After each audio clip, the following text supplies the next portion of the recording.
नमस्ते दोस्तों, आपका गोल्ड प्राइस टुडे न्यूज में स्वागत है। और आज हम चर्चा कर रहे हैं कि अक्षय तृतीया पर सोने चांदी का भाव कैसा होगा। 2025 की अक्षय तृतीया जो कि 30 अप्रैल को आने वाली है, तो यहां से भाव कितना ऊंचा जा सकता है या गिरावट आएगी, क्या कुछ हो सकता है। और इस पर बात करने के लिए हमारे साथ केडिया कमोडिटी से उनके डायरेक्टर अजय केडिया जी हैं। अजय जी नमस्ते। तो अजय जी, यहाँ से अगर हम अक्षय तृतीया 2025 देखें जो कि अप्रैल में है, लगभग 30 अप्रैल को है, तो क्या कारण देखते हैं आप सोने चांदी के भाव को? कौन से बड़े कारण इस दौरान इन्फ्लुएंस कर सकते हैं? नमस्कार विजय जी, और आपको और सभी दर्शकों को गणेश चतुर्थी की शुभकामनाएं। देखिए, सितंबर में अभी आज हम हैं, और जब हम अप्रैल की बात करते हैं तो लगभग अगर हम देखें तो 6 महीने से ज्यादा का ये पीरियड मोटा मोटी हमारे हाथ में है एज ऑफ नाउ। फ्रेंकली, अगर मैं टेक्निकल देखिए, मैं कोई भी एनालिसिस करता हूं तो टेक्निकल फंडामेंटल सेंटिमेंट और डेटा के अनुसार करता हूं। तो सबसे पहले एक चीज है जो लैंडमार्क होने वाला है, वो है सितंबर 18 तारीख।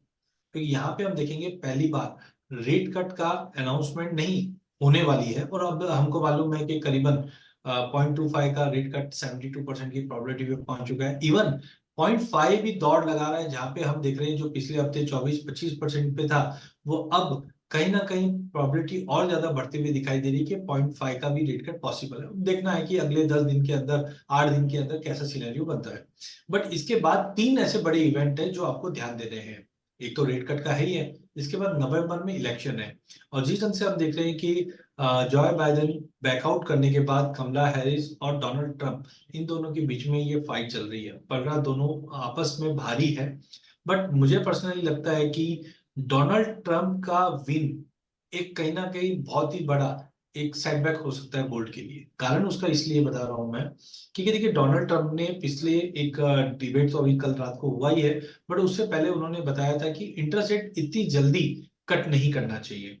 तो यहाँ पे मुझे लगता है कि अगला जो प्रेसिडेंशियल डिबेट आना है या स्टेटमेंट, उन पे नजर रखिए। क्योंकि अगर रेट कट देखिए, आज जो हमारी तेजी की, मैं अगर आज $2700 या $3000 की भी बातें करता हूँ, उसके पीछे क्या है, रेट कट एग्रेसिव रहनी चाहिए। क्योंकि हम देख रहे हैं इन्फ्लेशन 2.2 पॉइंट के आसपास है, जो काफी उनके लाइन में है। और इवन फेड के जेनेट येलेन जो पास्ट फेड चेयरमैन रही है, उन्होंने भी यही कहा है कि देखिए, ये कोई क्रैश नहीं है, क्रैश लैंडिंग नहीं है, ये एक सॉफ्ट लैंडिंग है, कि धीरे धीरे अब इन्फ्लेशन नीचे आ चुका है, this is the time we should go for it. और डोनाल्ड ट्रंप उसके फेवर में नहीं है।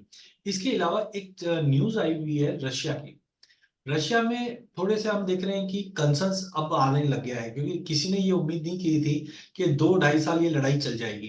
क्योंकि सबको उम्मीद था कि यूक्रेन इतना टिक ही नहीं पाएगा, बट नाटो या वेस्टर्न कंट्रीज सपोर्ट कर रही है। इसके लिए रशिया की इकोनॉमी पे धीरे धीरे थोड़ा सा कंसर्न्स बनने लग गया है। या तो डेस्परेट होकर रशिया उस पर एक्शन लेगी, या दूसरा है जो न्यूज सुनने में आ रही है कि तेल बेच तो रही है, बट साथ में गोल्ड बेचकर भी फाइनेंस हो सकता है। But it is too early to say right now.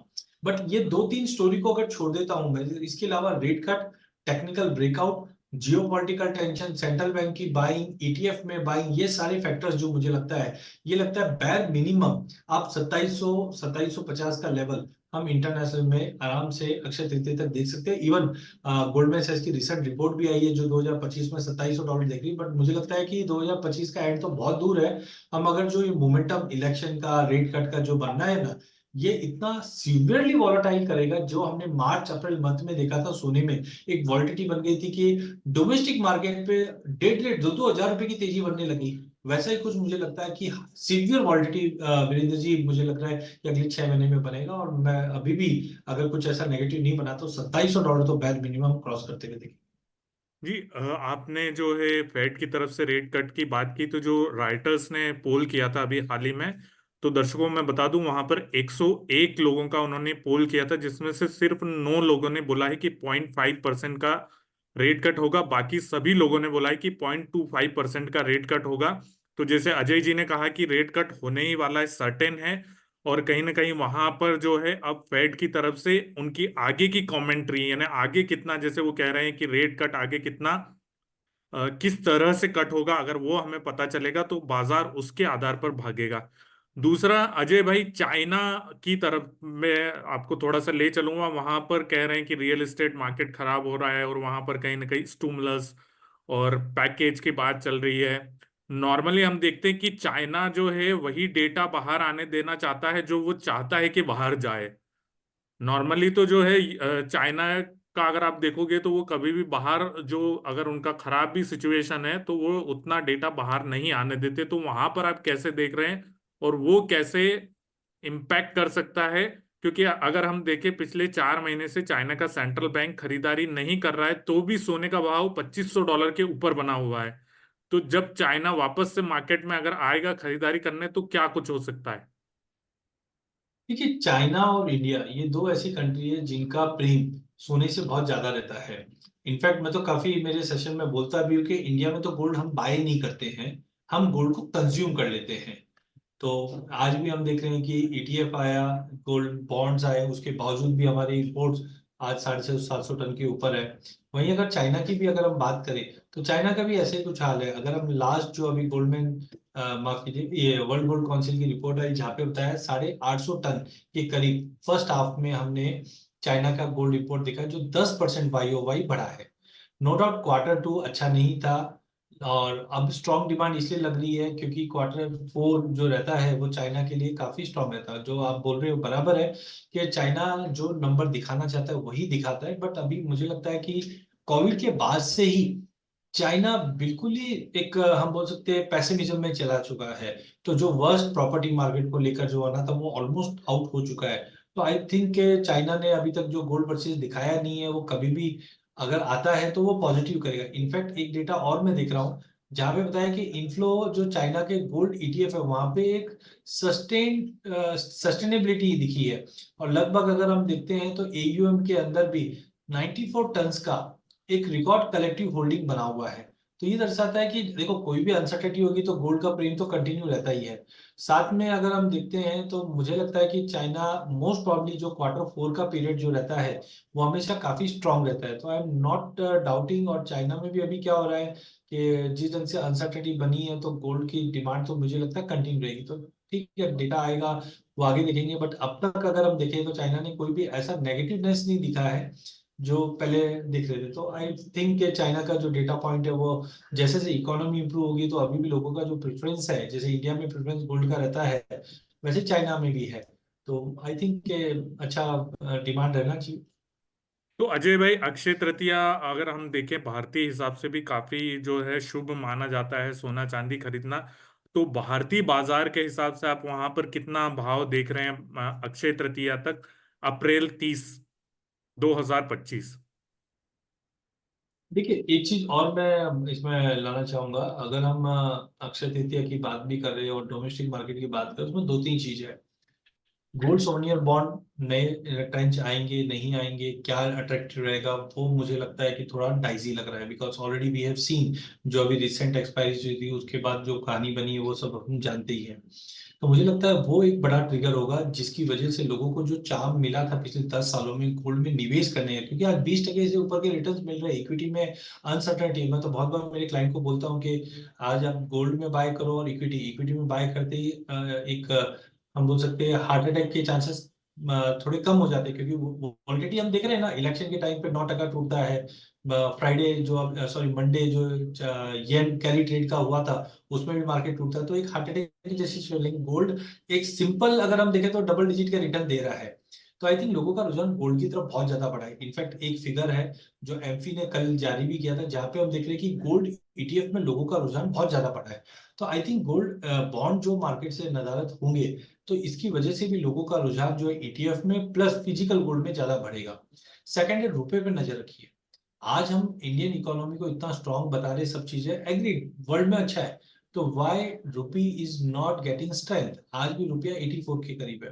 तो रुपया मुझे लगता है कि आने वाले दिनों में और थोड़ी बहुत गिरावट लेता है, तो उसकी वजह से भी इंडिया पे जो गोल्ड के भाव है वो एलिवेटेड में रहेंगे। उदाहरण के तौर पे हमने देखा ड्यूटी में एडजस्टमेंट हुआ, 9% की ड्यूटी में गिरावट आई। उससे पहले हम 72-72 के भाव पे ही थे, मार्केट टूटा नीचे आया, और आज किधर है? 9% तो हम एब्जॉर्ब कर गए सारे। तो कुल मिलाकर इंडिया का जो अच्छा इस बार ला नीनो है तो मानसून बहुत अच्छा रहा है। तो आप रूरल डिमांड जो है, क्योंकि इन्फ्लेशन देखिए, हम सिटी में बैठते हैं तो मैं बहुत बार बोलता हूँ वीरेंद्र जी, इंडिया वर्सेस भारत, तो इंडिया में इन्फ्लेशन का पिच है लेकिन भारत की अगर बात करें तो वहां पे उतना ज्यादा पिंच नहीं है। तो वहां पे मुझे लगता है कि इस बार रूरल डिमांड जो है वो इम्प्रूव होगी। तो इन सबको देखते हुए, रुपए की गिरावट को देखते हुए, मैंने पिछले साल ही टारगेट रखा था कि 78 से 80,000 का लेवल गोल्ड में आ जाएगा। उसके बाद हमने लगभग 9% का ड्यूटी एडजस्टमेंट की वजह से फॉल दिखा था। बट जिस ढंग से जो एक सिनेरियो बन रहा है, इकोसिस्टम बन रहा है, आई एम डैम श्योर कि अपने को 78 से 80 का लेवल, मैं वापस उसी लेवल पे अटका हूं। क्यों? क्योंकि 9% तो ड्यूटी एडजस्टमेंट की वजह से हम 75,000 पे पहुंच गए थे। लेकिन अब मुझे लगता है कि ये henceforth rate card, global tensions, ये सब को देखते हुए I am damn sure conservatively 78,000 का लेवल अक्षय तृतीय पे मिल जाएगा। कुछ एग्रेसिव मूवमेंट हुआ तो 80 भी पहुंचे, बट 78,000 तो मुझे लगता है अक्षय तृतीय तक हमें आराम से गोल्ड में मिल जाना चाहिए। और चांदी कैसी रहेगी अजय भाई? चांदी का क्या लेवल है आपका? देखिए, अगर चांदी की अगर बात करें तो चांदी के लिए भी सबसे बड़ा जो फैक्टर है वो हमारा चाइना ही है, because China is one of the biggest. अच्छा, इंडिया का भी जो इम्पोर्ट हुआ है वो कंटिन्यू बढ़ रहा है।